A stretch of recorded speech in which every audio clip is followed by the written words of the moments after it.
Priroda je vjekovima bila izvor zdravlja i spas od mnogih bolesti, a u današnjim izazovnim vremenima sve je više potrebno upravo to, okrenuti se nazad prirodi. Dosta je različitih biljaka koje mogu da nam pomognu u borbi sa mnogim bolestima, a na našem kanalu imate stvarno dosta videa takve vrste, koji nude informacije o ljekovitosti određenih biljaka i njihovom uzgoju. Danas vam donosimo još jedan ljekoviti recept koji je stvarno čudo prirode i vjerujem da je dostupan svima. Naime, radi se o biljci koja ima mnogobrojne dobrobiti za naš organizam u svakom smislu, a posebno je djelotvorna kod takozvanih ženskih bolesti, to jest kada se radi o pojavi mioma i cisti. No, ipak krenimo iz početka. Morate znati neke osnovne stvari u ovoj biljci kako bi mogli da napravite ovaj pripravak. Čuvarkuća ili pod latinskim nazivom Sempervivum tectorum može rasti i u najtežim uslovima gdje bi rijetko koja druga biljka opstala. Čak je po toj svojoj karakteristici i imenovana, jer riječ Sempervivum znači uvijek živa. Zbog toga je možete lako uzgajati u svojoj kući, ma koliko da za to imate prostora. Ona ne zahtjeva veliku količinu zemlje niti vode, a pruža mnogo. Ona je izvanredan prirodni lijek sa veoma sličnim ljekovitim moćima, kao što je to, na primjer, najljekovitija biljka na planeti, čuvena aloe vera.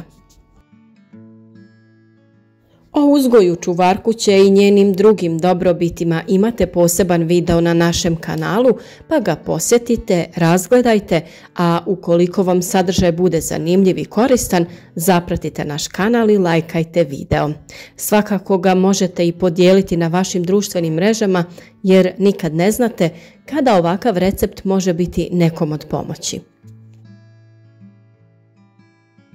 Najpopularniji prirodni lijek na bazi ove biljke poznat je u našem narodu kao čuvarkuća i med. Koristi se kod raznih tegoba, ali najčešće se preporučuje za miome i ciste. U narodu se prenose priče o tome kako su čuvarkuća i med mnogim ženama pomogli da izbjegnu operaciju, a kada se sa primjenom krene na vrijeme, problem možete riješiti doslovno za mjesec dana. Prvo što je vrlo bitno jeste da sastojci budu prirodni, pogotovo kada je riječ o medu, tako da se nadam da ste ipak u mogućnosti da nabavite med iz nekih provjerenih izvora i od proizvođača kojem vjerujete. A kada se radi o samoj pripremi ovog lijeka, potrebni su vam sljedeći sastojci.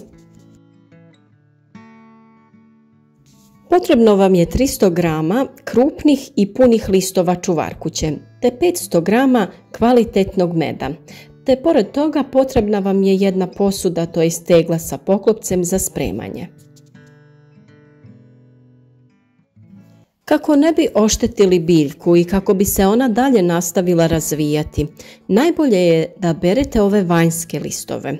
Oni su ujedno i najkrupniji i mesnati, tako da ćete od njih imati više koristi.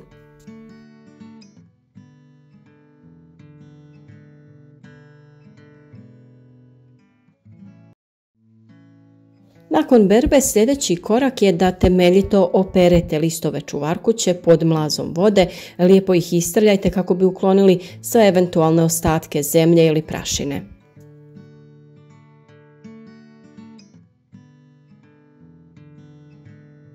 Nakon toga listove je potrebno dobro posušiti. Ja sam koristila kuhinski papir, a vi možete da koristite i neku čistu krpu. Bitno je samo da uklonite svu tekućinu sa ovih listova.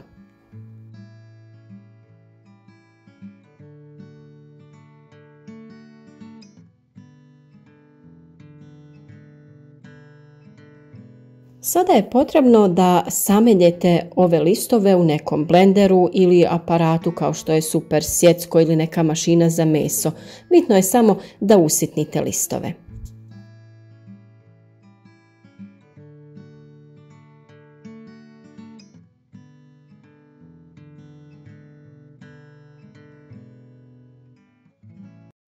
Kada se radi o lijekovima koji uključuju med, preporučuje se da se koristi neka drvena ili plastična kašika.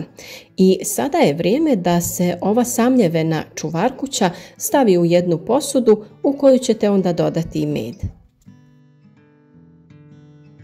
Veličinu posude prilagodite količini sastojaka koje ste planirali iskoristiti za ovaj recept. Bitno je samo da ove listove usitnite kako bi oni mogli da puste sve svoje sokove u med, tako da nije važno veličina na koju ste usitnili. Ukoliko baš ne volite okus čuvarkuće, tada je bolje da ovi listovi budu što sitniji, da ih ne osjetite prilikom konzumacije. Nakon što ste dodali med, potrebno je sve to dobro i ravnomjerno izmiješati. Već na početku miješanja listovi čuvarkuće počinju da u medu otpuštaju svoj sok, tako da ukupna tečnost u kojoj se nalaze postaće malo rjeđa od meda.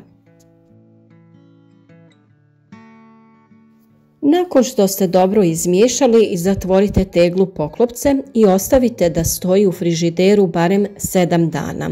Za to vrijeme poželjno je barem 2 do 3 puta tu smjesu promiješati, jer će se na vrhu blago zgusnuti, a u donjim slojevima biti rjeđa. Ja sam ovdje napravila manju količinu ove mješavine, a ukoliko ćete vi koristiti baš 500 g meda i 300 g ovih listova čuvarkuće, dobiti ćete otprilike 700 g ove mješavine koja će vam biti dovoljna za otprilike 20 dana liječenja. A što se tiče doziranja, čuvarkuća i med kao lijek uzimaju se 3 puta dnevno po jedna velika kašika. Jedna kašika ujutro ide na prazan stomak i nakon toga pola sata ne treba ništa jesti ni piti. Jedna kašika ide između ručka i večere, najmanje 2 sata nakon ručka ili najmanje pola sata prije večere. I treća kašika jede se prije odlaska na spavanje. A kao što sam rekla, bilo bi dobro da prilikom konzumacije koristite neku plastičnu ili drvenu kašiku. Kao što vidite, čuvarkuća se vrlo lako razmnožava i o toj temi također imate poseban video na našem kanalu gdje je sve lijepo objašnjeno, način uzgoja i kakve uslove ona treba za dobar napredak. Tako da vjerujem da ćete lako sami uzgojiti čuvarkuću koju ćete uvijek imati dostupnu za liječenje različitih stanja. Koliko dugo će trajati liječenje zavisi od veličine mioma ili ciste. Za manje ciste može biti dovoljna i samo jedna ovakva kura od 20 dana, dok će za veće miome liječenje trajati nešto duže. U slučaju srednjih i većih mioma, čuvarkuću i med potrebno je uzimati 3 mjeseca i nakon toga trebate obaviti kontrolu. Ukoliko se primijeti da se miom smanjio, potrebno je napraviti pauzu od barem 2 nedjelje, pa onda nastaviti sa liječenjem još 3 mjeseca. Da bi se postigao još bolji efekat liječenja, korisno je za to vrijeme uporedo svakodnevno piti i po 1 šolju čaja od koprive. Tako će se obezbijediti bolje čišćenje krvi. Ovo je zaista jedan od najdjelotvornijih prirodnih lijekova za miome i ciste. Pomaže da se oni smanje ili potpuno nestanu i spada u prilično bezbjednu terapiju. Nuspojave su veoma rijetke, a ukoliko se i pojave, obično su blagog intenziteta. Najčešće mogu biti izazvane laksativnim ili diuretičkim djelovanjem, te za posljedicu možete imati dijareju ili pojačano mokrenje. Još rjeđe se mogu javiti mučnina i povraćanje. Ipak ne preporučuje se osobama alergičnim na med i dijabetičarima. Čuvarkuća i med su inače snažno prirodno sredstvo za detoksikaciju i čišćenje organizma od nagomilanih štetnih materija, tako da se mogu koristiti u tu svrhu. Tada će biti dovoljne po 2 kašike dnevno, jedna ujutro i jedna uveče. Ova receptura je također odlična za ubrzavanje metabolizma i poticanje varenja, jačanje imuniteta, otklanjanje konstipacije, ublažavanje tegoba izazvanih uslijed poremećaja rada štitne žlijezde.